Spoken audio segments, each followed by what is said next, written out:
It's Right. I expect we may have one or two more people jumping on over the next few minutes. And that'll be fine. But in the interest of respecting everybody's time, we will go ahead and get started. My name's Arena Van Breda, and I am sitting in our beautiful league offices in downtown, middle of nowhere, Annandale, in a park. Actually, it's not really downtown. And actually, I'm the only person in the building right now. So if the lights go up, because they decided that nobody was actually here. Hopefully that's not going to happen. I want to welcome all of you to our summer fall training session for voter registration. I'm the director for voter registration for the League of Women Voters of the Fairfax area. Most of you are league members. I think we have a few people who are with the AAUW, who has very kindly offered to help us with a bunch of our events, for which we are extremely grateful, and we're very happy to welcome you here. Actually, our league events, we're open to having anybody help us do the voter registration, as long as they abide by a couple of simple principles, which is you have to do the appropriate training, meaning the state mandated training, and then you have to abide by league principles. And our overarching principle, the one that's always got to be topmost in everyone's mind, is that we are always nonpartisan. The league opens doors. People are very happy to have us do events, and they respect our reputation. The way we have that, keep that reputation, is by continuing to have the basic principle of always being nonpartisan. I also want to introduce, she's just popped off camera, but some of you saw her earlier, Emma Tedesse, who is our operations specialist for the Fairfax League. And she is everybody's right-hand person. She's actually my right and left-hand person, because nothing actually goes without Emma Bett's help. And so she will be helping monitor the chat and troubleshooting if we run into any trouble here today, which hopefully we won't. But she, I just wanted to make sure she gets full credit, because she helps us with pretty much everything we need to do. So before we launch into the presentation, I would like to ask, there's Emma Bett. Thank you, Emma Bett. So I would just like to ask, okay, has everyone done the state mandated voter registration training? That little, it used to be just a video you watch, now it's an interactive computer program. Is there anyone who is not? Maybe that's an easier way to answer. Okay. So Karen, you have not yet? I wasn't sure which order to take, this class or the state one. So I figured, since I'm so new to this, I would listen to this one first, and then I'll take the state. Okay, well, you'll be a pro by the time you do the state mandated one, but it seems like everybody else has pretty much done it. Actually, the regulations are that one person from the organization has to take responsibility for that, and that person would be me. And I've done it. So it's basically a belt and suspenders kind of extra layer of protection if we have everyone actually do that course. I think it's good for our volunteers, because they feel like they have had, all of the training. I am not an expert at this, although I've had a lot more experience maybe than some others, just because I've been doing this for a while. But it's, whatever the state rules want is what we do. And so it's really nice to hear it directly from the state itself. So this is kind of a little extra information that's specific to the league for the most part, although we will go over all the basics. But please do complete that. You'll feel better, I'll feel better. And I think there are only a couple of people here who are not league members, but I think the majority are league members. And a number of you are, especially the folks from Green Spring, have already had a fair amount of experience doing these events. I will not call out and put anybody on the spot with pop-up questions, but I do know that a lot of you will, this information is going to be superfluous. You're more than welcome to join us for this, though. So with that, we're a small enough group, feel free to interrupt with your questions. You're not interrupting. It's, I'm here to answer questions. But otherwise, if you feel, it's something that's like, oh, I want to remember to ask Arena this, just put it in the chat and we will cover all of that. Okay, good. If that's all right, then let me go ahead and start our presentation.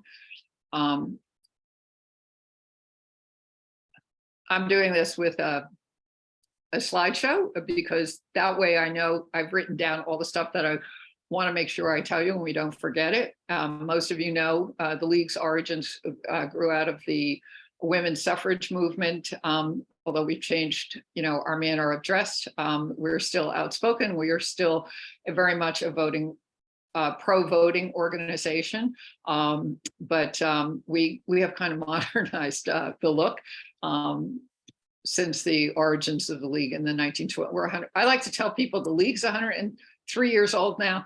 I'm not personally 103 years old, although there are days when I feel like I could be, but the League's had got a long history. And like I said, the reason we have the respect that we do in the field of voter registration, voter education, is because we are very careful about how we do this.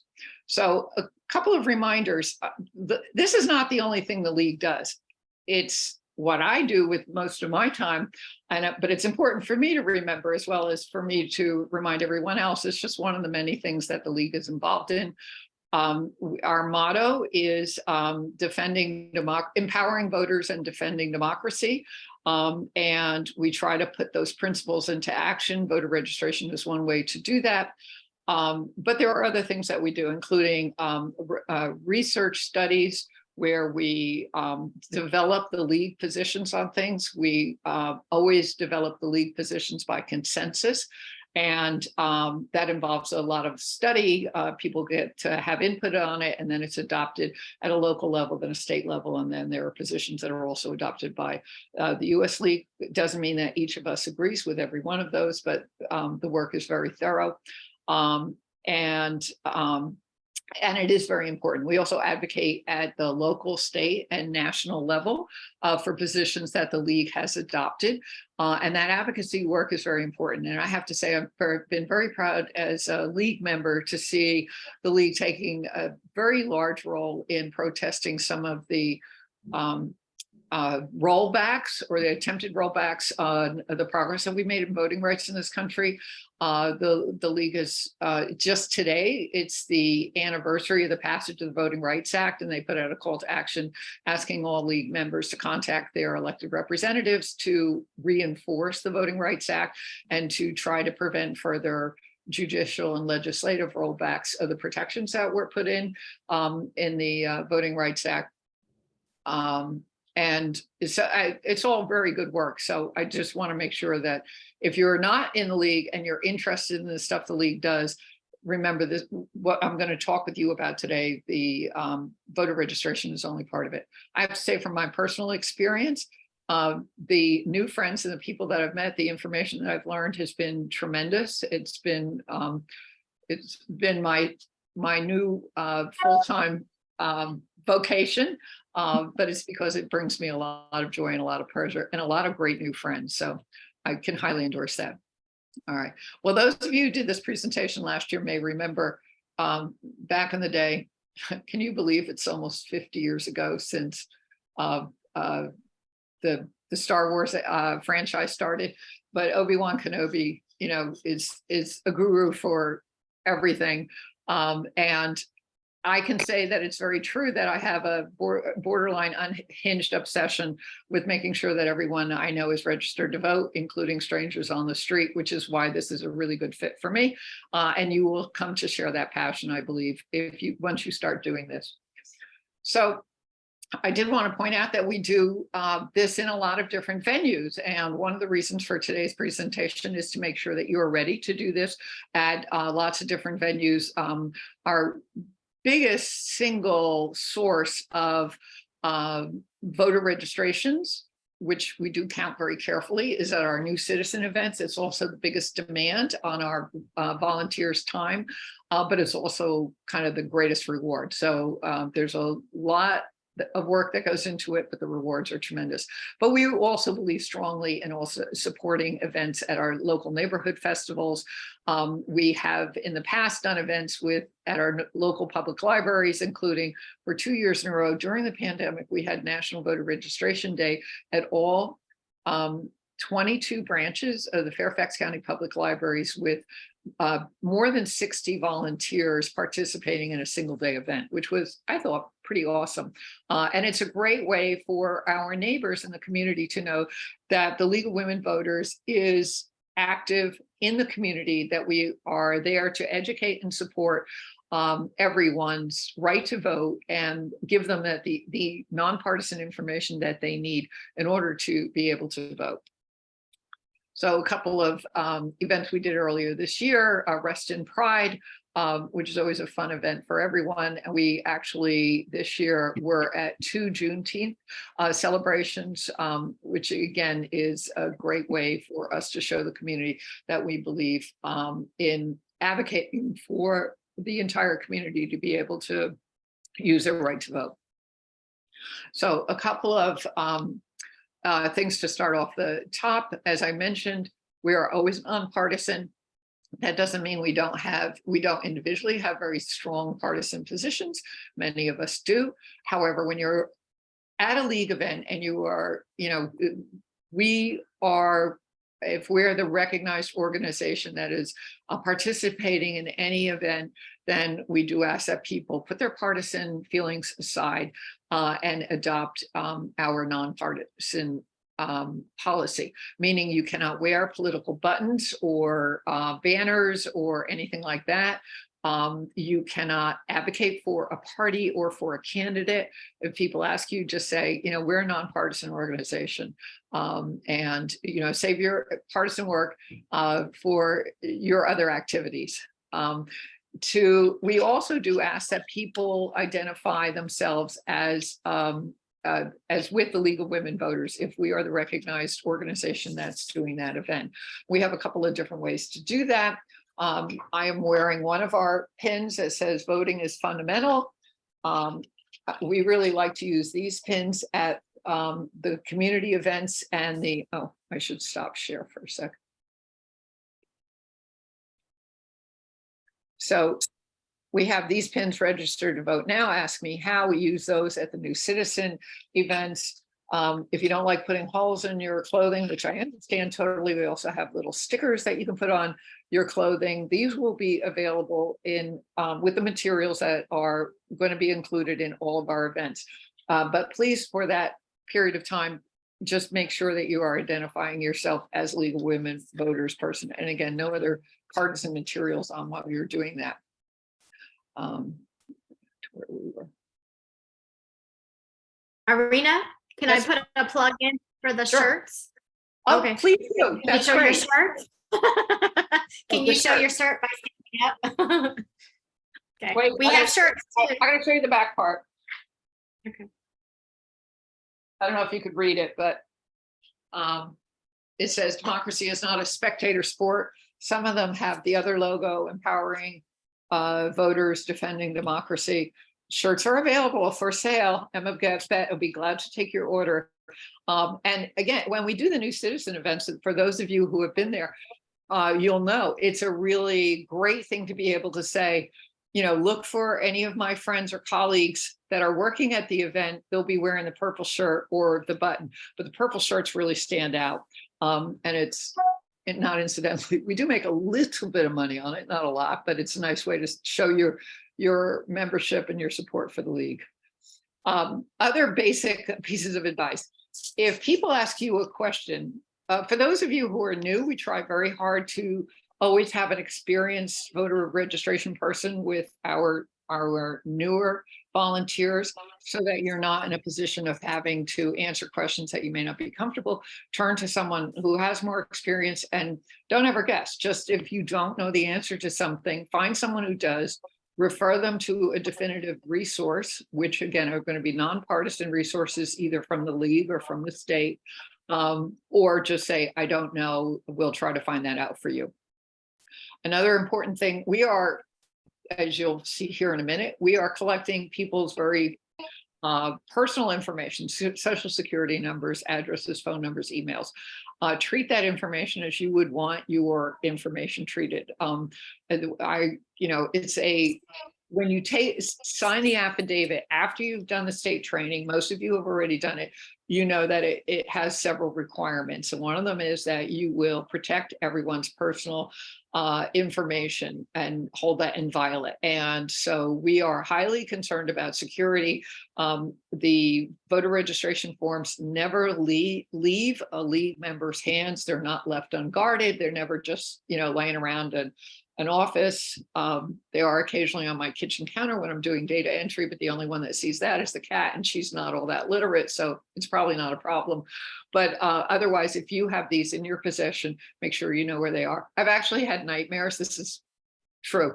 The other day we did an event, it was just last Saturday, and we came away with over 200 voter registration forms. And I am driving home in my car on the Beltway with those forms. And I'm actually thinking to myself, God, I hope I don't get into an accident, because there are 220 voter registration forms in the car with me. And what's going to happen to those if something happens? We take the responsibility very seriously. I guess that's the bottom line there. And one other important piece of advice, this is good for life advice in general, don't get into any arguments with people. We generally are met very respectfully. People understand we are nonpartisan, and because we are so consistently so, it helps us be in that kind of, middle ground where people just respect what we are doing. But every once in a while, you will find someone who wants to engage with you and be provocative, or, try to elicit a response. Simply do not let them do that. People will accuse you of being a stalking horse for one or another political position. They will accuse you of fraud. They will accuse you of all kinds of things. Just do the best thing, turn around and walk away. It does not happen often, but, in fairness, I want people to be prepared. Okay, so before we launch into review of the voter registration process, a couple of things to remind you of. This is not the only way to register voters, okay? We use the paper voter registration forms because it gives us, definite proof that someone is registering to vote. But you can always tell people, if they ask, that this is one of several ways. People can do it in person at the DMV or the registrar's office. If you, as most of us are in Fairfax County, and you know where the registrar's office is, for me, it's a 26-mile trip one way to get to the registrars. It's over in the government center. It's not convenient for most people. And the DMV, need I say more? Recommending people go to their DMV is generally not going to, it's like telling people, oh, make an elective visit to your dentist. Most people don't enjoy that. I know there are some that do, but not everybody. So another option is online voter registration. Very easy to do. If you have a Virginia issued driver's license or a non-driver ID. You cannot register online without a driver's license or a Virginia issued, DMV issued voter ID. And, it used to be that with high school kids, all high school students, the minute they turn 16, they're getting their driver's permit and they're going to get their license. That isn't true anymore. So you cannot assume that young people will be able to register online. Many of them do not have their driver's license. I will show you an easy way if somebody says they want to do it online, an easy way when you're working one of our events to help that person get that done. And then we actually have a backdoor way of checking that they actually did it. But I will also tell you, one of the reasons we do not push online voter registration more, we always make it available, but just from experience, I mentally count the number of people say, I'm going to do this online. And you give them the little QR code and the internet link to allow them to do that. And I have a rough idea how many people have said they do that. And then I go back like a few days or a week later to check how many people actually completed that process within that period of time. And the yield rate on people who say, I will do it later, it's less than 5%. And I understand why. If you're an event and a fair and you got kids or you're doing something else and someone says, you should register to vote. Yeah, I really want to do it. But 5 minutes later, there's something else going on. And by the time you got home, you got 10 other things in your head and people forget. So I always tell people at an event when they say they'll do it online, I said, okay, but I know that the chances of you actually being able to remember to do that are pretty low. So do yourself a favor. You're here now. We can help you. It's safe. We are a secure way to do this. Finish the paper voter registration form with us now. So, and then, which is why we do paper voter registration forms, because it works and it's done and they get registered. Oh, so here's a little QR thingy. We have one of these on virtually all of our materials now. On the slide that I have up now on the scene on the right, this was a woman taking the QR code. This was during the pandemic, when people were extremely cautious about wanting to take a paper form in any way, shape, or if you remember, you could not get paper flyers or anything like that. Most establishments, menus disappeared. So during the pandemic, we just told people, use your cell phone, grab the QR code. And if they complete the process, it works really well. And we started putting the QR code on all of our materials so that people could walk away with a flyer. And if they are not going to complete it, then at least when they got home, they could look at it. And these QR codes that you see on these 2 flyers that we've distributed in the past will allow people to go directly to the Virginia voter registration location. And what's best about it is that these QR codes, because we are a recognized third-party voter registration group, there's a way we can identify the people who use our link to register, so we can actually count them afterwards. And that's how I know that it's less than 5% of people will actually complete it when you hand it out. But at least, you've introduced the concept, they have it in their house, maybe they'll get around to it. 5% is better than 0%, so we'll take it. But I ain't happy about it, I will show you that. Okay, so here we are, very old school paper voter registration form. We're going to go over this in some detail. Many of you are highly familiar with this process. Again, I'm not going to quiz anybody, but most of you have done this before. Things to know, things to remember. In order to be able to register to vote by any means, you must be a Virginia resident. And that is important because at our new citizen events, we have someone coming from either the District of Columbia or Maryland or some other state. And when we pass out our Virginia voter registration forms, almost every week we get someone turning one in with their address listed as Washington, D.C. Our Virginia voter registration forms are only good for the state of Virginia. And we are only certified by the state of Virginia to do this. So they've got to be a Virginia resident. They must be a US citizen. Interestingly enough, we do not have, the problem when people are not citizens is not that they are claiming that they are, which is that's a big concern in some quarters, that quote, people who are not US citizens or illegals, again, that's their term, are registering to vote. And that's not our experience. Mostly what we have is people who are within 10 minutes of becoming a US citizen who will not check the box that they are a US citizen because they are so afraid of making that claim until they have actually legitimately been sworn in. And we tell them at the new citizen events, we hand out the forms prior to them starting the process, and we say, go ahead and check the box. You are not a citizen now, but by the time you turn this into us and we collect it from you, you will be. Because what happens otherwise is they forget to check it, or they check no, and then we cannot turn in we can turn in their form, it's going to get rejected. So, but people are extremely concerned about not claiming citizenship until they are. But it's always good for people who are confused. It's just like, are you a citizen? And we try to frame it. The way I like to frame it at events, if people don't seem certain, is like, you may register to vote if you are a citizen now. If you have your green card, you're not a citizen yet, just wait. When you become a citizen, register to vote. We try not to ever put anyone on the spot or ask them, are you a citizen? Because that's a very loaded question and it's very intimidating when there is someone with a clipboard saying, are you a US citizen? It's just, we don't want to be in any way appearing threatening or potentially, questioning people's citizenship. So just say, if you are a citizen, you may register to vote. So kids, you have to be, in order to vote, you have to be 18 on or before Election Day that year. This year it's November 7th. They can register ahead of time. There are a couple of new rules in Virginia.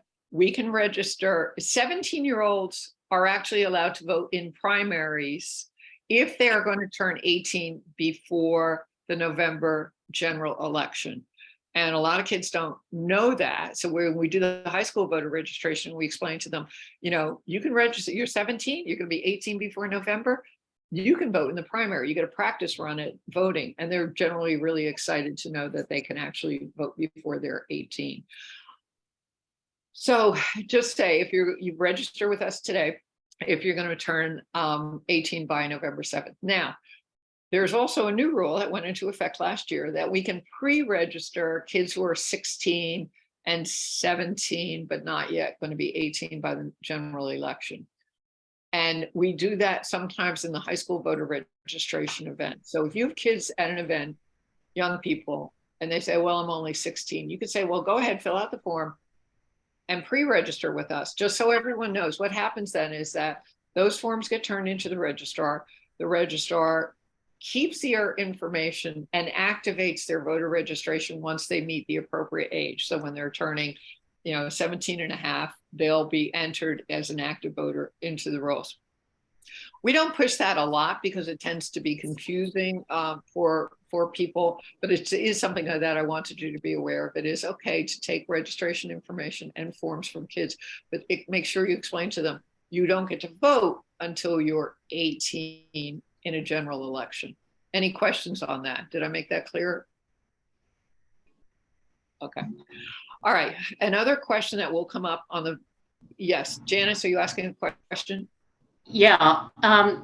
Backing up just a little bit, are you a US citizen? Am I correct in believing that no one ever checks? I mean, we don't certainly, but no one else does either. The reason I ask is years ago, the Fairfax County Public Library staff members used to register people to vote. So I was doing that. And an older lady came in with her son to register to vote. As nearly as I could tell, she did not speak any English. He interpreted for her. And, I gave her the form and he helped her fill it out. But when she walked away, I really wondered if she was in fact a citizen. I did not ask her because she was going to fill out the form, and it was not up to me to say that, are you a citizen? No. But I really wonder if she was. Yeah. Okay. So the one of the many joys of being in my position is that I get to also monitor the electoral board meeting. So I've learned a lot about the process. It's really interesting. It's been a whole education. So there are checks in place, and the registrar's office would find out if that person was not a citizen. It is important when people are filling out these forms. We don't highlight it, but it's like when the very first box they're going to check is, are you a citizen? And again, my experience has been that most people are so afraid, immigrants are so afraid of claiming citizenship if they are not. That is, we actually have, in the Route 1 corridor, there's a huge immigrant population, and a lot of them are actually eligible to be citizens, but they will not claim any rights to citizenship. They're extremely intimidated by the entire process. They will not claim citizenship. That's been my experience. Now, are there exceptions? Sure. But when people are filling out the form, if the very first question is, are you a US citizen? Most people are like, no, they're not. Now, the other thing is, at the bottom of the form, it said that it's a felony penalty for people to make misrepresentations on a voter registration form. So when they're signing this, there are legal consequences to making claims that, are not true. And we have a lot of people at the new citizen events who do not speak English. There is an English language requirement to become a citizen, but it is waived for older individuals. So a lot of people come in with just their translator. It's not ours to question. We are not verifying the information when we turn them in.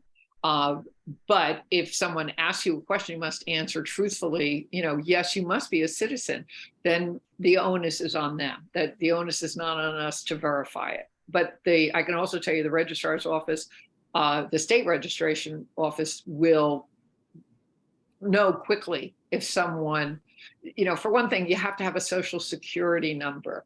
And people with green cards have social security numbers, but they are also, there is a way for them to determine whether or not that's somebody with a green card or actually a citizen. So, okay, a couple of other questions. Diane, I think you were first. Yeah, let me introduce myself. I'm in Winchester, Virginia, and I'm working on starting Yes, hi. a league with Pat Worth. I'm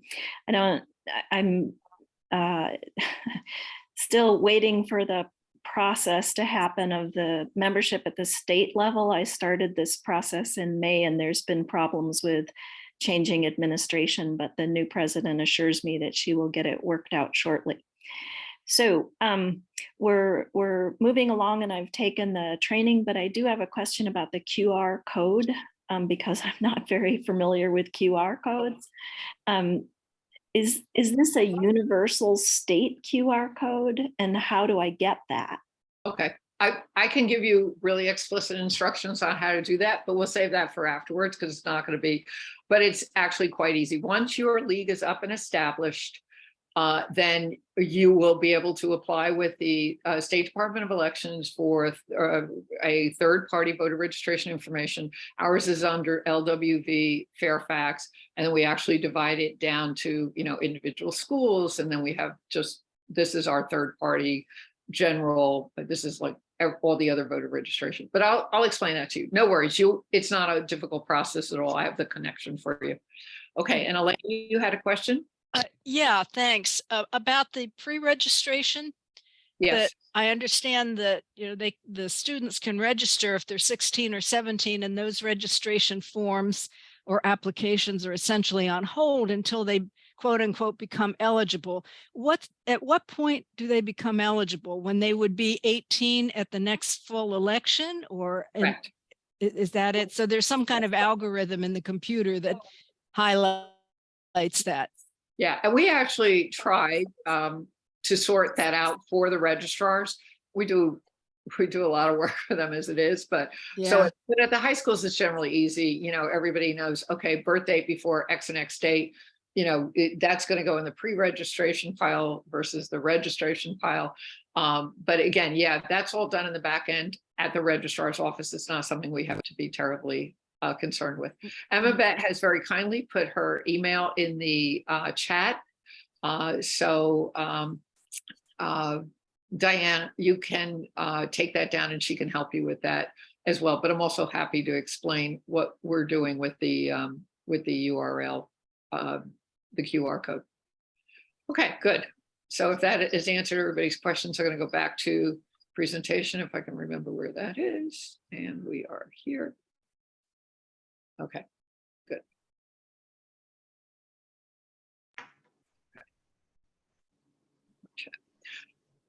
Okay, next, we're still talking about who can register to vote.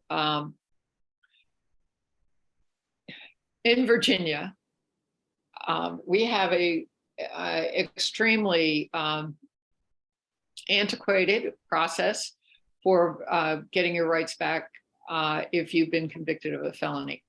This is determined at the state level. There's not a national guideline for this, but each state can determine what the penalties are losing your voting rights if you've been convicted of a felony. And in Virginia, there's a question on the voter registration form: if you have been convicted of a felony and have your rights been restored.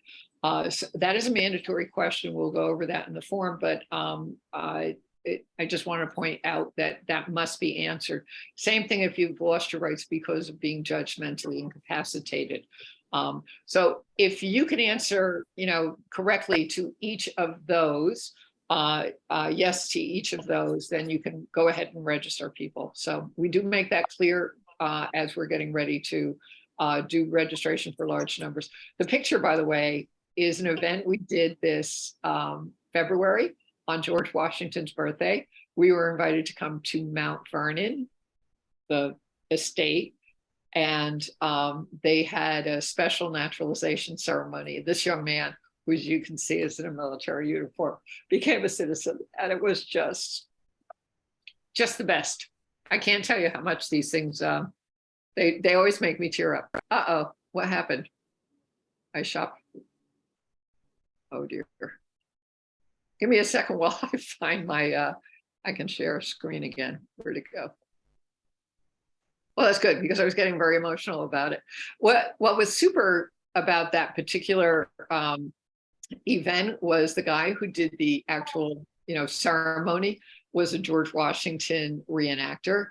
And so it was the original commander-in-chief of the US forces. And we had a couple of young men in uniform who got registered that day. It was just the best. I can't tell you how much fun these events are. Okay, a couple more reminders.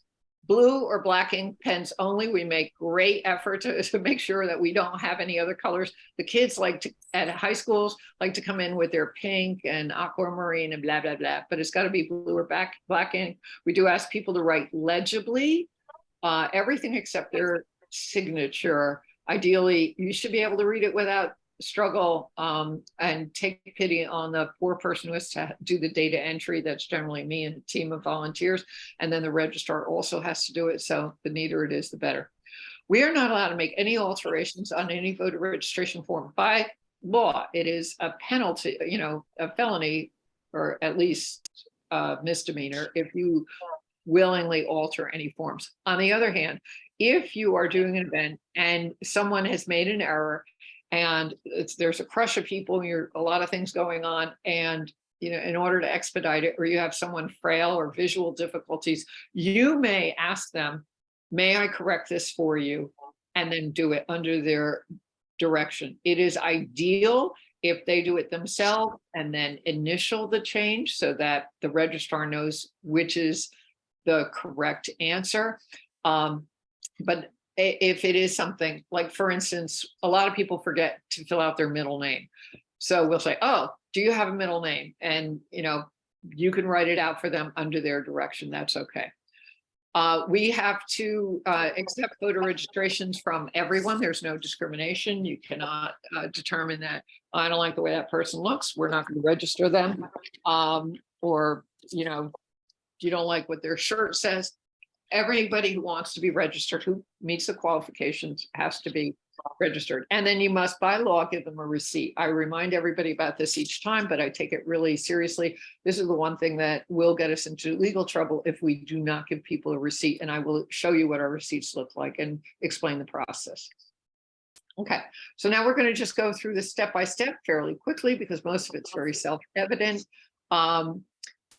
First question, yes, I am a US citizen or not. Again, if you're doing the new citizen events, it is something that tends to get missed, or they'll check no, because when they're filling it out, they're not yet. We tell them, you will be a citizen at the end of this, so please fill out yes. The social security number has to be complete. That sometimes gets missed. They will not get registered. Could I ask, there's a little interference coming in the background. Could everybody else put themselves on mute, or Emma-Beth, can you do that? Okay, thank you. The social security number, there are only about 50 people in the state of Virginia who do not have issued social security numbers. So young people may not know it. In which case you can tell them, take the form home, and then they can either mail it in, or if we're doing a high school event, we tell them, give it to your teachers later on and we will collect it for you. But most people, they must have a social security number. Date of birth, please, the American style. Again, a lot of people coming from elsewhere may want to use the European style, but it's month, date, and year, 4 digits for the year. Gender.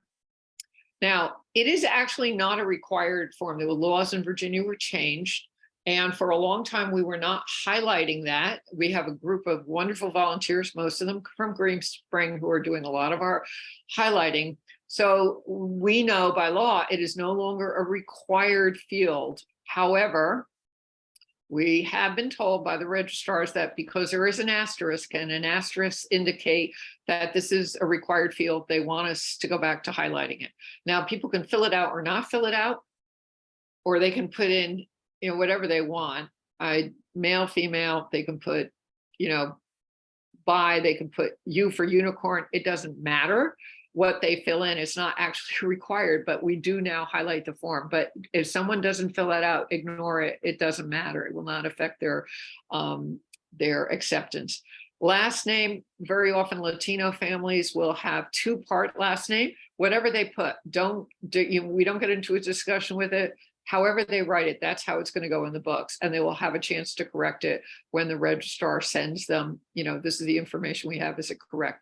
First name should not be a nickname. It should be their full first name. Middle name, this gets missed a lot. If they have no middle name, we have begun highlighting the box none, because, highlighting, hopefully they're going to notice it and our volunteers will notice it. But if they don't have a middle name, you have to check the box none. The middle name, again, should be a full middle name, unless it's like Ulysses S. Grant, where the S didn't stand for anything, it was just an S. And there are instances where that's the case. Same thing with first names. Occasionally you'll get kids where their first name is actually just an initial. Residence address has to be where they sleep at night. Cannot be a post office box. Preferably, it will also be not in Washington, D.C.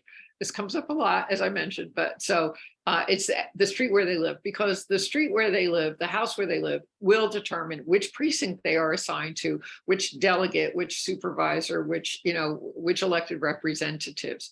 For homeless people, which you do see occasionally, we are doing an outreach program this year at homeless shelters, and it can be either the shelter where they normally reside, or they can list an intersection where they are normally sleeping if they're out on the streets. Email and phone number are not mandatory. However, they are so helpful to the registrars that we now highlight them in an effort to get people to fill in at least one or two, both of them. If they don't, I always ask them, it's like, could you give it either an email or a phone number? It really does speed the process up, because if the registrar has any questions, all they have to do is either email or call them. They don't have to wait, for the mail to go back and forth. This is the question I mentioned earlier. Have you been convicted of a felony? That question must be answered, and it has to be answered in the negative. If they answer in the positive, they will get questioned about it, and the form will be rejected. In what we've been asked by the registrar, if there is have you been judged, and they say yes, and their rights have been restored, they do like it if you can put a little note on top, prior felony conviction, or prior incapacitation, so they know which bucket to go into, and then they go in and check their files to make sure that the rights have been restored. I will also tell you, this is very important to know, in Virginia, there are at least tens of thousands and possibly hundreds of thousands of people who have had their rights restored because of actions by earlier governors who did basically large-scale re-enfranchisement of citizens, but may not be aware of it, because they did very large numbers. They did try to make contact with the people who had their rights restored, but there are a lot of people walking around in the state of Virginia who do not realize that their rights have been restored. Now, that will not be true of people with recent felony convictions, because right now it seems like the rights restoration process is on hold. Very few or none are getting through that we can tell. But it's if people say, well, I can't register because I lost my right to vote, I will show you in a moment a very easy way for them to check. And because there are, like I said, at least tens of thousands of people where this might apply, it is important to know that they may have had their rights restored, and it really does help to get them registered to vote. It reincorporates them into the community and makes them feel invested in their community. It actually also lowers recidivism rates. Section 4 generally does not apply in the great number of people you will be dealing with, but for those people who have an address that is not supplied by or serviced by the U.S. Postal Service, they have to have a mailing address. So if they're using a post office box for their address, if they're on college campuses where they live in a dorm, but their mail gets delivered to, one big postal depot that's not serviced by the U.S. Postal Service, this is the place where they get to write that information in. And it's also true for active duty citizens, because they may live in one state but get their mail someplace else, or there's a mail service that's forwarding their mail to them. So this is the place where people will be able to give their mailing address, the post office box. So this is for college students, this is for homeless people, this is for military. And then there's a whole bunch of people who have their address protected from public disclosure. And the list is here: active duty, active or retired law enforcement, or a judge, court order, court issued protective order. They're under a protective order because they're being stalked, they're in a confidentiality program, or a foster parent. And those people, then this is where they put their post office box. But this comes up most often for college students. So we say, put your dorm address in the top box where you sleep at night, and this is where the mail gets delivered. And they kind of generally get that. Okay.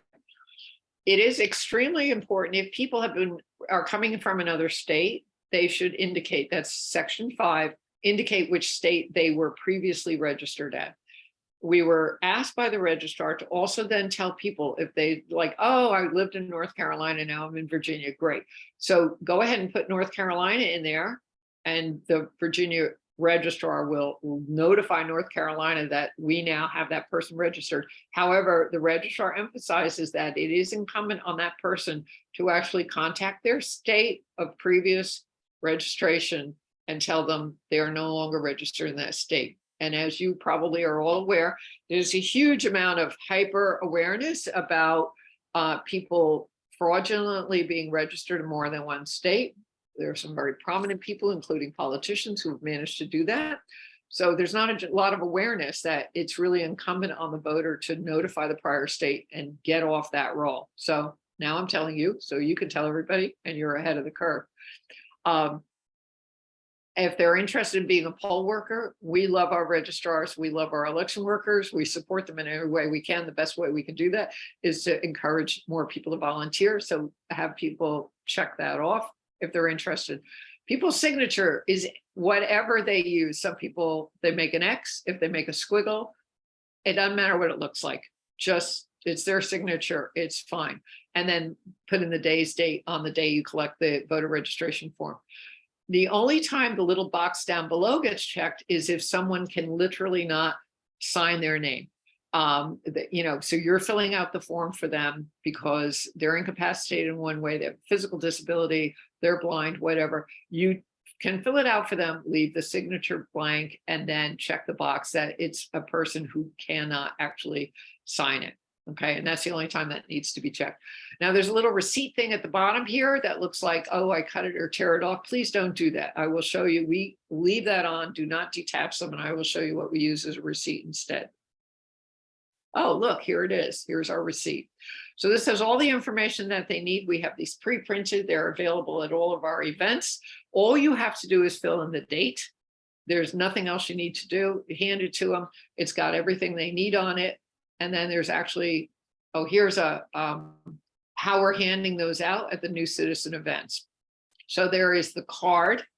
You can see we like to give people their I registered sticker. Young people especially like the sticker. And then there's actually a little business card that we're kind of sticking onto it that allows them to get reminders from us about upcoming elections. And again, it's a QR code. And so the young people especially know how to use those, but it allows them to sign up for just an election reminder. And we have a card like this for pretty much all of our events. And I will show you some of those cards in just a second. But all you need to do is fill in the date. Okay. Actually, let me just do this real quickly. Okay. So I registered sticker goes to everybody who gets registered. Here is the little form, the receipt card, and you can see the sticker is just kind of used to help tape onto it this little business card. The business card it will look something like this. And on the front of it, there's a QR code that's going to allow them to get all kinds of further election information. On the back of it, there's a Vote 411, the league's national website for voter information. This is just, in one little business card, jam-packed with information that people can use, especially if they're younger and they understand how QR codes work. We're giving those out now at all of our events. Okay, back to. Okay. So if you're at an event and say, I'm not there, I try to do as many of the voter registration events as possible, but you will, if you're doing this and you're kind of the main person that's leading the event, your responsibility is to take all of those forms, keep them very carefully separated. I'm highly paranoid about having a lot of paper lying around with blank and filled out voter registration forms and us losing a filled out voter registration form in the blank forms. So just keep them separate. There will be an envelope where you can put them that's separate from everything else. We don't want to lose them.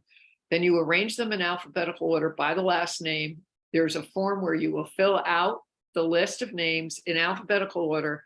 We need a copy of that for our records. The easiest way to do that is if you have a cell phone, take a picture of just the cover sheet, the front sheet, the list of names. It doesn't have social security numbers. It doesn't have anything else, just a list of names. Take a copy of that and send it to me. The original filled out cover sheet, list of names, plus the voter registration forms are turned in at our registrars at the government center. And if at any time there's any question about that, all you have to do is call me and I will talk you through the process, or I will arrange to meet up and pick up the forms from you and make sure that they get turned in. We don't want to put anybody in a situation where they're uncomfortable. This is what the cover sheet looks like. All you got to do is fill in the information as requested. You can send a copy to me for our records, and then everything goes to the registrar. And it goes in an envelope that will be included with the materials you have. So I also want to do quickly, were there any questions about voter registration form filling out and handling? Was that pretty clear? Elaine, you got a question? I had to unmute myself real quick. In Fredericksburg, we received applications from multiple cities and areas, and we needed to sort them out by area. Is that likely to happen here, or will this pretty much be Fairfax? If it's mixed, do we have to sort them? Very good question. And the answer is yes, we are supposed to sort them. Now, that really has only been an issue at these large voter naturalization ceremonies, because we have, 250 sometimes or more voter registration forms. And the registrars in Fairfax County really aren't happy when we dump, and we have as many as 15 or 16 different voting jurisdictions, and we're giving them all to them. Community events. So we have a group that comes in, we separate them out, we, get all the lists sorted out, and they go to the appropriate registrars. We take care of that. The smaller community events, where you may be doing something, without like me being there or someone else from the voter registration team, it's unlikely you're going to have a lot. I mean, most community events, if we get 5 or 6 registrations, we're elated. That's a lot. And the registrars are not going to mind. So you can bring those to the registrar in Fairfax County. And actually, our legal obligation is to get those turned in within 10 days at a registrar's. I mean, it's ideal if it's the registrar, of the individual, but we get people, registering from Harrisonburg. Like, I will drive to great lengths to get people, get their forms to the right registrar, but I ain't driving out of Harrisonburg every week. So it's okay if you turn them in. The registrars are very good about just sending it to the right place. So it's okay. So only at the new citizen events, and we have a way of dealing with those. Diane, you had a question. Yeah, I have a couple questions. You mentioned having a middle name as a letter. How do people know that they're not abbreviating, that the middle initial is the letter, is the name. Okay, so if somebody fills it out, and it's the middle name is listed as an initial, is like, is that your middle name, an initial, or do you have a real middle name?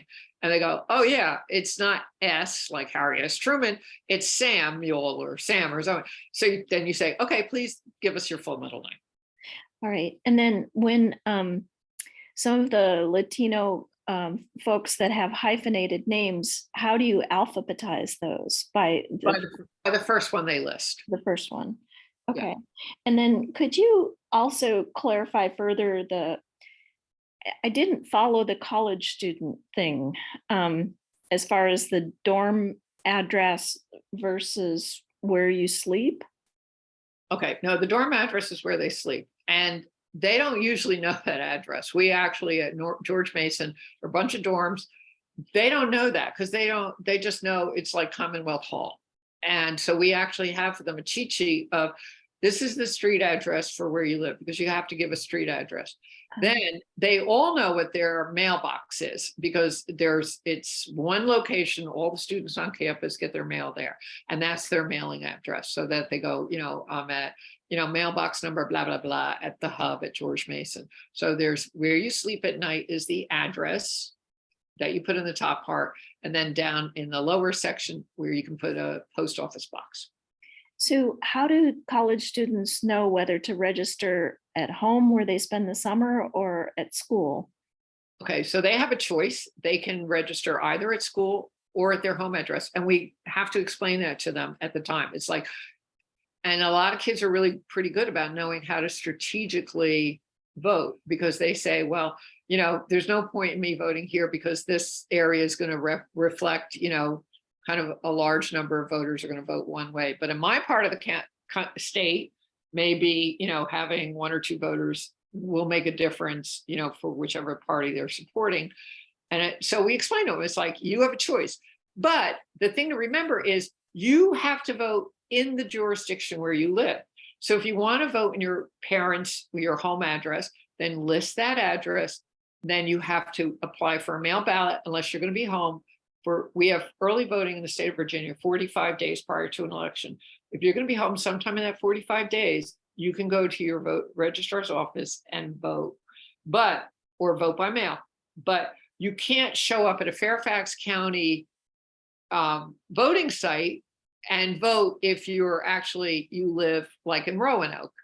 So pick, but whatever it is, you got to be consistent.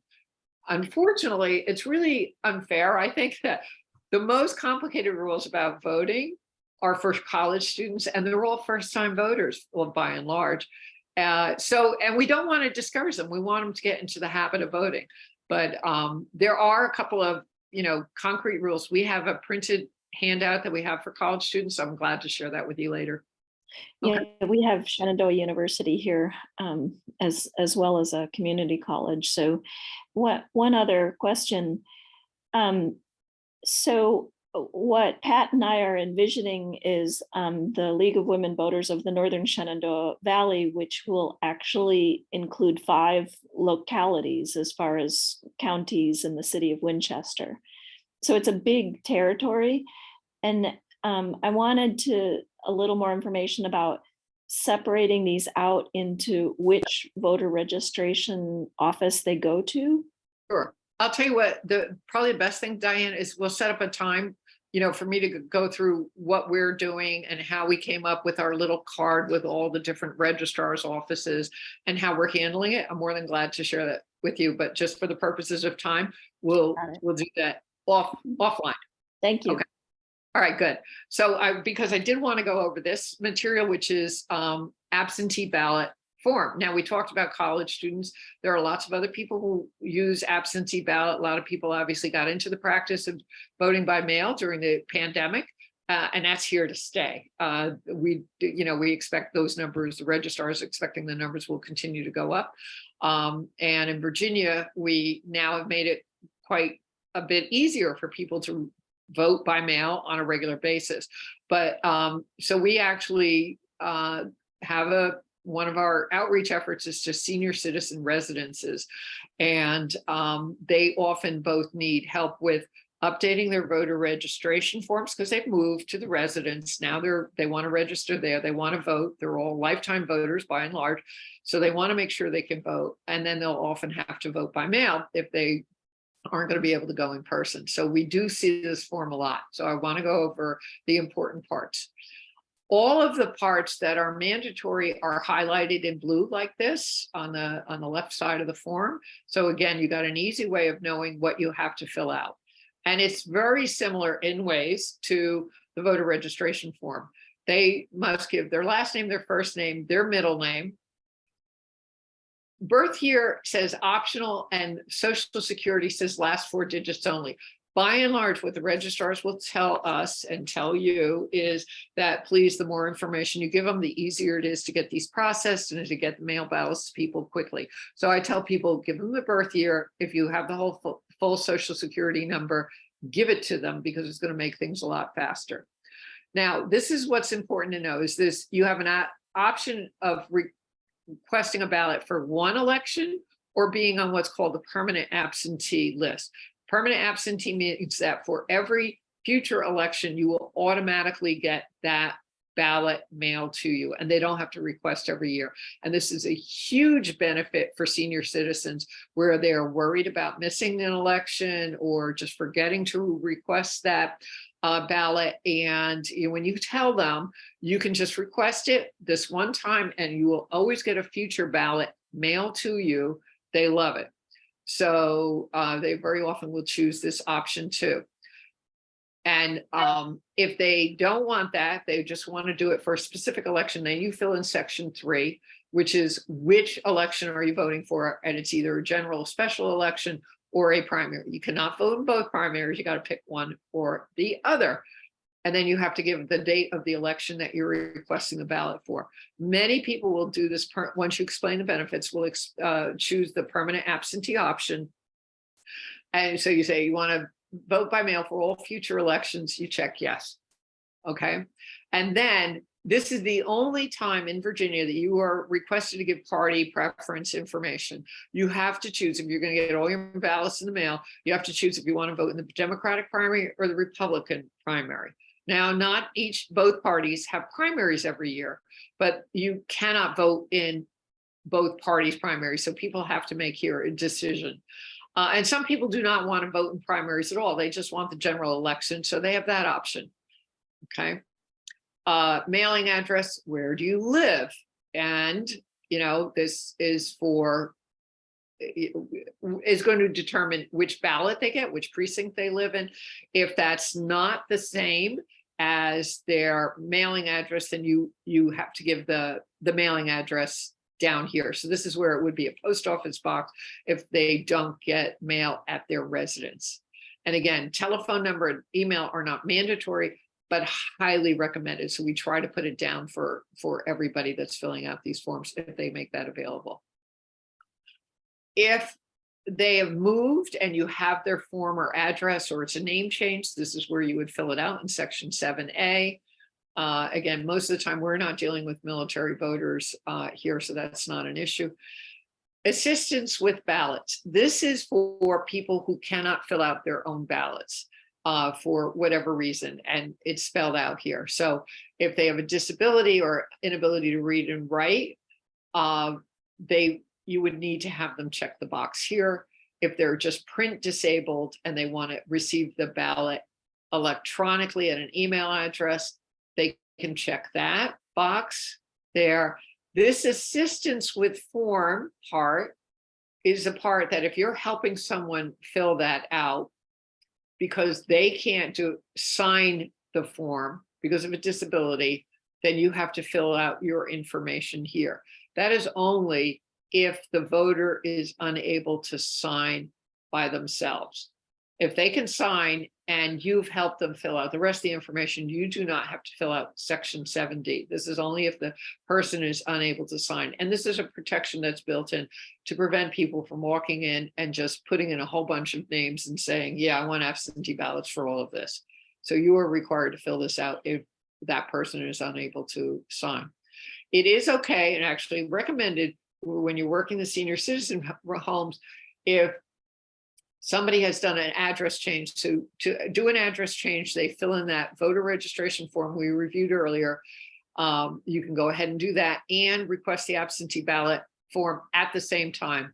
These forms go into the same envelope that you would bring to the register. They're handled the same. You don't have to list them in the alphabetical order, though. They're just go in separately. Any questions on that? Okie dokie. All right, we talked about this a little bit about college voting. The important thing is getting kids to understand they can do one or the other. They can vote with their parents' home address, or they can vote at their college address. They cannot have both. We've seen kids sit there, like last year during the midterms, there were students who had moved to Virginia for college, but who came from Pennsylvania. And it was kind of fun watching them going, say, I can vote in Pennsylvania or I can vote in Virginia. You know, they made strategic choices, but we made it very clear, you can do one or the other, you cannot do both. That is a felony, and we do not want to get anybody in trouble with that. Again, the other thing to remind them is they got 45 days prior to an election where they can early vote. So if they want to vote at their home address, their original address, they can do it. They got 45 days to do it. Or they can vote by mail. They just have to remember to vote by mail. You got to mail it in time. Okay. So the last thing I'm just going to briefly mention is we got lots of materials that we give out. This slide's a little bit outdated because this was done with our old Facts for Voters. So let me just quickly show you some of the things that we're handing out these days. And again, this will be familiar to many of you, but we're a very print heavy organization. And a lot of the young people these days, everything's digital. But there are times when having a piece of paper with information is extremely valuable. And this is one of those times. Okay, so we used to call it Facts for Voters. We thought that was kind of exclusionary because there are facts in here that are helpful for people who are not voters, if they're not a citizen yet. And so now it's called Fairfax Facts. This is by far and away our most popular thing. We print these every year. It is data dense with, here's the important part, phone numbers. So anybody who's had one of these before and knows how valuable they are, they literally will come like, do you have any of those? Yesterday, we were at a little community event, very small event. We handed out over 100 of these because people know them, they love them. And here's what I also say is, don't wait until someone comes up and says, what information do you have? I tell people all the time, you live in Fairfax, you want one of these. It's also good for Fairfax City, by the way. So it's Fairfax County, Fairfax City. Just offer it to people, say, you want one of these. You know how you go on a website, you can't find a phone number to call the person you need to talk to, and all you want to do is talk to one person who could solve your problem. We cheat. The phone numbers are in here, and it's got everybody from the president to the dog catcher, and it does actually have the dog catcher, the animal control people is in here. So just offer these to people. We still have a lot in the office. We're going to print them up again in 2024, but just hand them out vigorously because they're hugely popular. Another handy thing to be aware of, we have these Vote 411 cards. Vote 411 is the League's national information site will allow anyone from any state to put in their address and be connected immediately to their voter registrar. So if they want to register online, or if they want to find out what's going to be on their ballot, or if they want to find out where their polling place is, Vote 411 will do that for them. Now, what's really nice is we have this in multiple languages: English, we have a Spanish language one, we have Korean, Vietnamese, Arabic, and we try to make these available at all of our events. Because it does allow people to register. If somebody says, I don't have time to fill out the form today, at least give them one of these because they can then figure it out that way. We have a generic flyer that is available at virtually all of our events. I call it the Evergreen because it's not dated. So it's good every single year. And it's basically just reasons for people to vote. So it says your vote brings progress, affordable housing, secure jobs, excellent schools, safe communities, blah, blah, blah. So And this is English on one side, Spanish on another. So very handy to be able to hand out. Again, it's got that little QR code. So if somebody wants to register to vote or isn't sure they're registered, you get that a lot. I was like, I think I'm registered, I'm not sure. The QR code will allow them to just open their phone, go to that link, and they will be able to confirm if they are or not. Here's another one you'll see a lot at our events. What's on your ballot in Fairfax County? Now, this is a small format, and it's just got a list of the many offices that we're going to be voting for.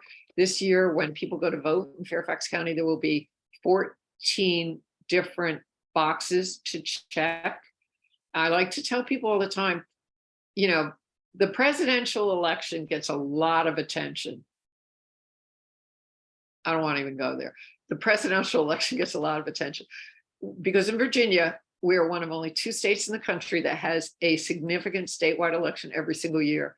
Do not sleep on this year's election.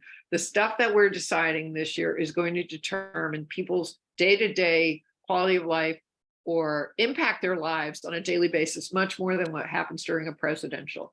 We're going to have school board, Commonwealth's attorney, sheriff, district representatives, supervisors, a lot of stuff. And so people should vote. And so we use this to kind of encourage people to make sure they're going to be voting in this year's off year election, because, you know, Virginia, we do things differently. Another thing important to remember when you're doing community events, people love what we do. It's you know, it's very pro democracy. It's the reward of this work is its own reward. And so all of our volunteers are really enthusiastic. They love it. It shows. And, you know, don't be afraid to ask people, you know, if they say, oh, you guys do such a great job. It's like, we can always use more members. So, you know, this is quite obvious to me on a regular basis. We need much more diversity in our organization. We need racial diversity. We need gender diversity. We definitely need age diversity. We're in the process of setting up a group at the GMU campus to have basically a student run organization that will be under the aegis of the Fairfax League to try to deal with the age diversity issue. But please, if somebody, you know, gives you positive feedback, say, we can always use more members. And we had a woman yesterday who was really enthusiastic about what we were doing. She said her mom lives at Green Spring and she's been looking for something to get involved in. So you're going to be getting a new member at Green Spring, Judy, just be a heads up. We're relentless. So another thing that'll be extremely helpful this year, because this will be the first year that people are voting for their state delegate, state senator, and supervisor, county supervisor district under the new redistricting. We do have a flyer that talks about redistricting and how it's going to affect people. So if people are asking you, it's like, well, how do I know who I'm voting for? It's like, well, here's a quick little answer, frequently asked questions with a great couple of links underneath for how people can get information about how they've been affected by redistricting. And there's one new piece I wanted to show to everyone. Oh, actually, I think I've got that. La, la, la, la. Okay, yeah. Are we done? Just a time check. We've got 15 minutes left. Okay. Schedule. All right. Well, hopefully I've been answering questions as we go along, so I'll have finished everybody's questions. We do have one question in the chat too. Okay, we'll get to it. Okay, so one piece that we've added is because what I mentioned earlier of the many thousands of people in this state who may not be aware that their rights have been restored, and because it's an awkward conversation, you know, people. You say, are you registered to vote? Can we register you to vote? And they go, well, I can't vote. And an awful lot of time, you know, at least I wonder, is it because they're either not a citizen or they think they've lost the right to vote permanently because of prior felony conviction? So we say, well, you know, if you're not sure, if you think you lost your rights and you want to check, there's an easy way to do it. And it's restore.virginia.gov. And we have a little business card. and that's the front and back. And we just are going to be handing them out at every one of our events in the future. If someone says that, they can't because they've previously had a conviction. And there's also a flyer that's English one side, Spanish on the other, that we hand out if people have questions about that. So lots of opportunities to put the skills that you just learned during our little discussion to use high school voter registration events, the new citizen events, which I just cannot endorse highly enough because they are just so wonderful. This is Judy Smith last week, high-fiving with a new citizen who is registering to vote. He was so enthusiastic about it. And as you can tell, we have a lot of fun. And this is the event we did with the George Washington reenactor, which was also just a wonderful, he was just great. The satisfaction you get from registering to vote is the antidote to despair about the political climate today. If you, like I think many of us are, concerned about the state of democracy in this country, the way to deal with that is to go out and register people to vote and educate them. As we like to say on our t-shirts, democracy is not a spectator sport. This was the little party we had last year for all of our volunteers, and you can tell people are pretty enthusiastic about it.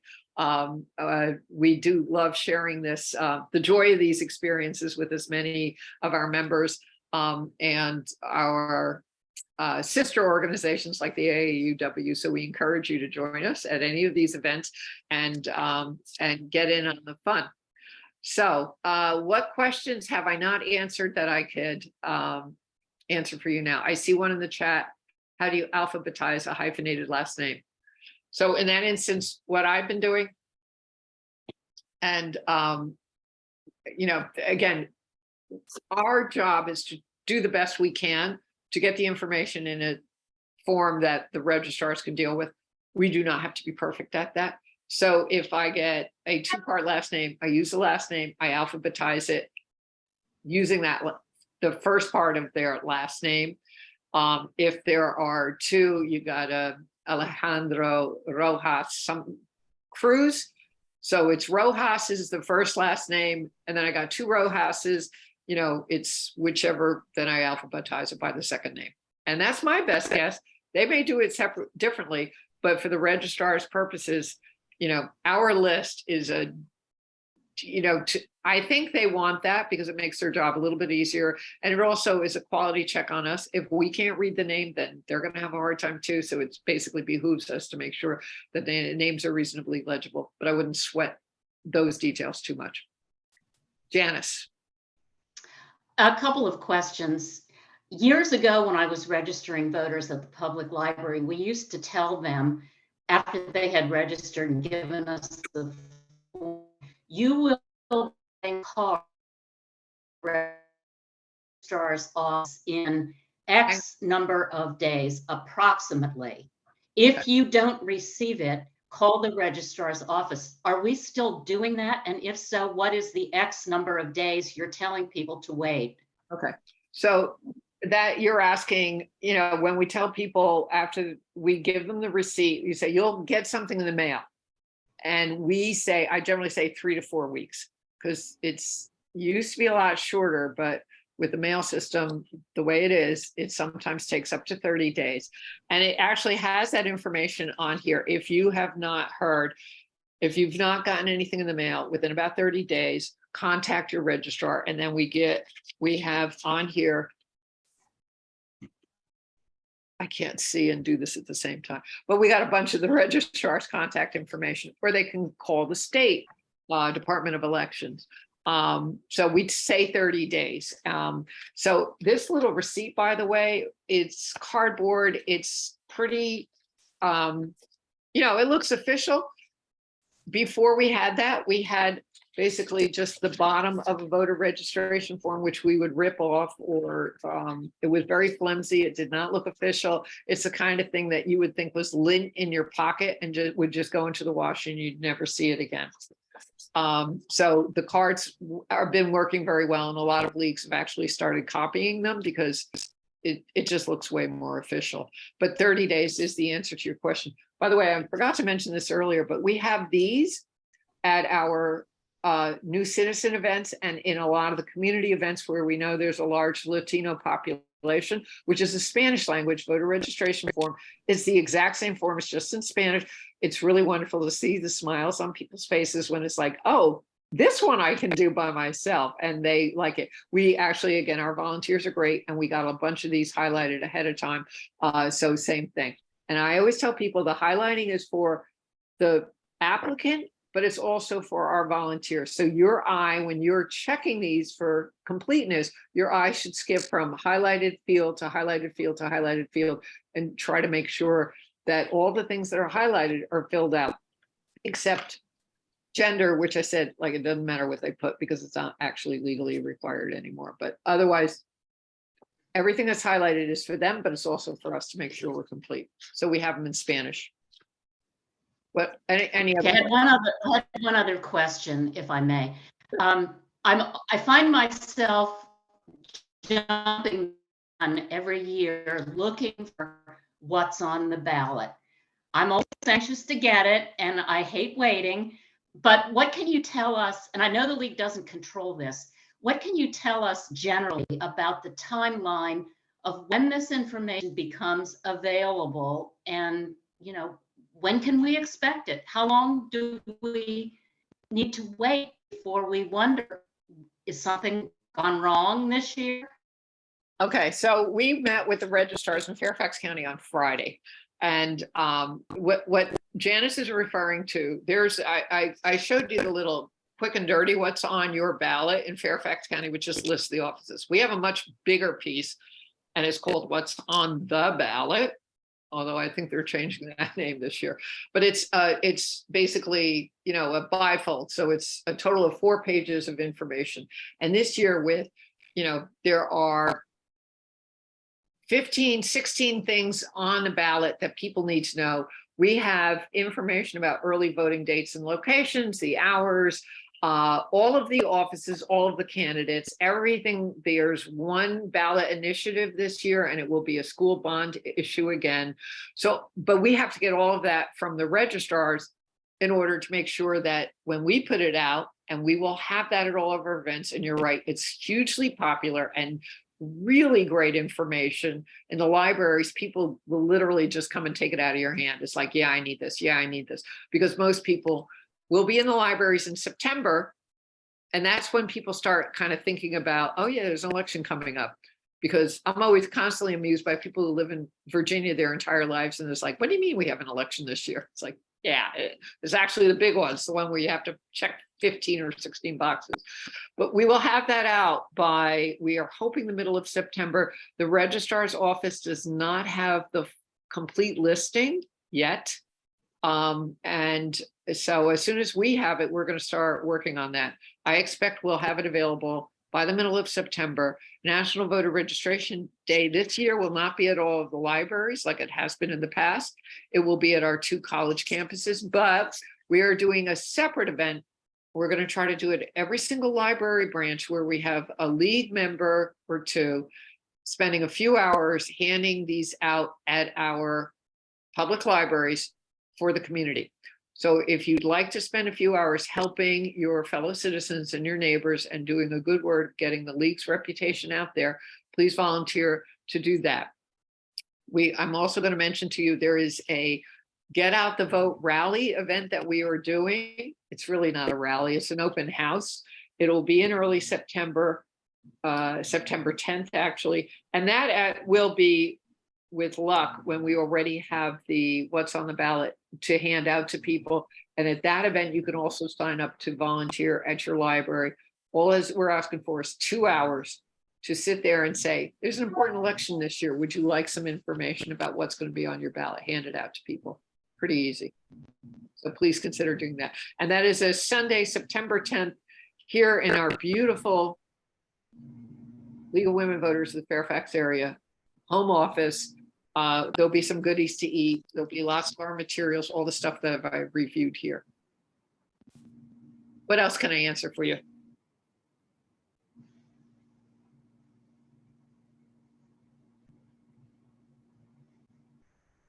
Nobody?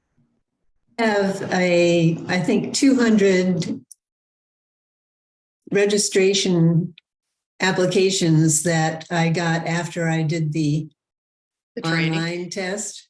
Mhm. And I wonder what I should be doing with those. Okay, you can bring them to any of our voter registration events that we're going to be doing coming up soon. We list in our weekly newsletter, our digital newsletter goes out on Saturday morning. We list all the events we're having, so feel free, now that you're super trained, hopefully, if I did my job, Oh, I am super trained. Feel free to come to one of the events and you can hand them in then. Alternatively, you can bring them by to the league offices. It's Emma Bet, if you have a second, just pop the address in the chat. And the office is open Tuesday through Saturday from 10 to 4, and then Sundays from, I think it's 12 to 4. And the conference room is there's a gift shop when you walk in, and the conference room, that door will be open. Just put it on the table in the conference room. We'll take it from there. Okay, what kind of a yellow magic marker do you use to highlight? It doesn't matter what magic marker, as long we like Highlighter. yeah, highlighter. If Yeah, you want, sorry. you don't have to highlight your forms, but if you do want to do it, that's great. We love that. But what I would like to then do is send you a copy of the format that we're using, because we have found occasionally, people are remembering like an old set of instructions, not highlighting gender. We actually have several thousand in the office where gender now has to be highlighted. And believe it or not, the registrars actually tried to tell me that there's a new version of the voter registration form. If you look at the bottom, really tiny print at the bottom, it will tell you the year that form was, sent out. We have thousands in the office already highlighted. And they said, there's a new form in 2023. It has a minor change, but we want you to use the new form. And I'm like, well, that would be great, except that our volunteers who are doing the training now, the ones they're getting sent are still the old 2021 form. So as long as you're sending 2021 forms out, we're going to keep using them. So, but let me send you. Just a minute, I'm going to look and see what these are. They're right here. Yeah, I love that. They're like, oh, you should use the new forms. It's like, no, we're not. It's a minor change. It does not affect virtually anybody. And if you're still handing out the older forms because you want to get rid of them, we're going to keep using the older forms because we've already highlighted them. I don't see where it says the date here. The very top, it should say VA-NVRA- and then a couple of numbers in parentheses. It'll have 2020 or 2021. At the bottom? I'm sorry, I couldn't figure out how to video myself. So otherwise I would show this to you, but okay, well, no worries. But at any rate, the point is, don't highlight it until we give you our model for doing it, so that they. Oh, here it is. This says 7/20/20. Yeah, exactly. So they're not even mailing out the 2023 forms, and they're like, okay, yes, I'm a bet we're running out of time. Are you telling me to? Yes, but I just put in the chat also our voter registration events calendar in the chat for people to link on to register to volunteer. Just wanted to remember that. Any other questions that we've missed? Feel free to contact me at any time. My email is on all of my emails, obviously, and so is my phone number. And I am reachable pretty much all the time. So if you have questions that come up, again, we're not going to throw you to the wolves by yourself for your first event. You will be paired with a more experienced person if you like, but please volunteer. You'll feel action is the antidote to despair. That's my personal mantra. And I have not found any action that I've been able to do that makes me feel as positive about the future as doing this. So I encourage you, come and join us. I hope you'll find it exactly the same as I have. Very rewarding. So, and it's been a pleasure to meet all of you. Diane Walker, please, we'll set up a time to talk and I'll go through all of the details about the specific questions. And thank you for starting up a new league in the Shenandoah Valley. That's wonderful. Yes, thank you very much. This was really helpful. Great, good. Glad to hear it. Well, Yes, enjoy the rest of your Sunday evening, everybody. And we hope to see you out in the field doing this sometime soon. Take Thank care. you Thank you so very much. Bye. Thank you. thank you. Bye.